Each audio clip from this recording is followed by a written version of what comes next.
আসসালামু আলাইকুম রহমতুল্লাহি বরকাতুহু। তে বন্ধুগণ, আশা করি আল্লাহ পাকের অসীম রহমতে সকলেই সহি সালামত আছেন।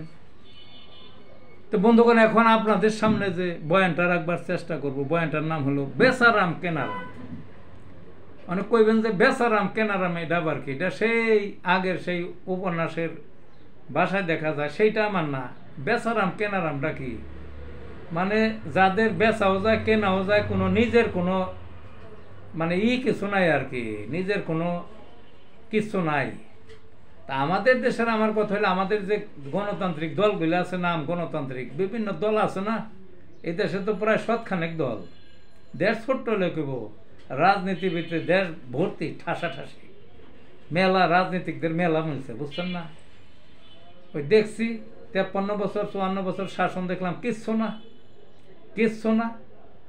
ওই সবাই মনে করতো যে ভারতের ছাড়া আমাদের চলবে না, বিশাল রাষ্ট্র ভারতের ছাড়া চলবে না, ভারতের কাছে কেনা কিনারাম বেচারাম আর কি, সেটা বোঝাইছে।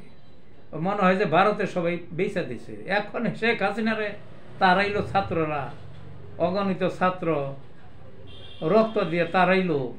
তারপর ওই বড় বড় দল সব ভারতের কাছে যে ধর্ণা দিছে, ভারতের কাছে ধর্ণা দিছে। আবার শেখ হাসিনার পুনর্বাসন করবো, ওই দলের পুনর্বাসন করবো অন্য নাম দিয়ে, শুদ্ধ আওয়ামী লীগ, আবার কত কিছু চলবে না। তে সব দলই দেখা যাইতেছে ভারতের কাছে বেচা, সবাই। একদম অনেকেই মনে করে খেলে আওয়ামী লীগ তো বেচাই না, ওটা দলই না, ওটা ভারতেরই একটা অঙ্গ সংগঠন আর কি, ওটা রাজনৈতিক দল কিসের। কিন্তু অন্যান্য যেগুলো আছে নাম কইলাম না, এই সবই তো ভারতের কাছে বেচা, বুঝলেন না? ভারতের সন্তুষ্টির জন্য উঠিয়া পড়িয়া লাগিয়াছে। এইখানে আমাদের ওই ডক্টর মোহাম্মদ ইউনূস স্যার বাধা হয়ে দাঁড়াইছেন, বুঝলেন না?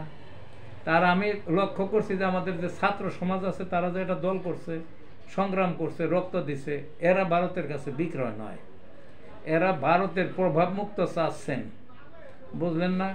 কাজে এরা বেচারামও না কিনারামও না, আর বাকি সব ভারতের বেচারাম কেনারাম। আমরা এই ভারতের কাছে বেচারাম কেনারাম এই দেশে আর দেখতেও চাই না, এই দেশে স্থানও আশা করি সামনে হবে না। আস্তে আস্তে সবার মুখোশ খোলস হইতেছে।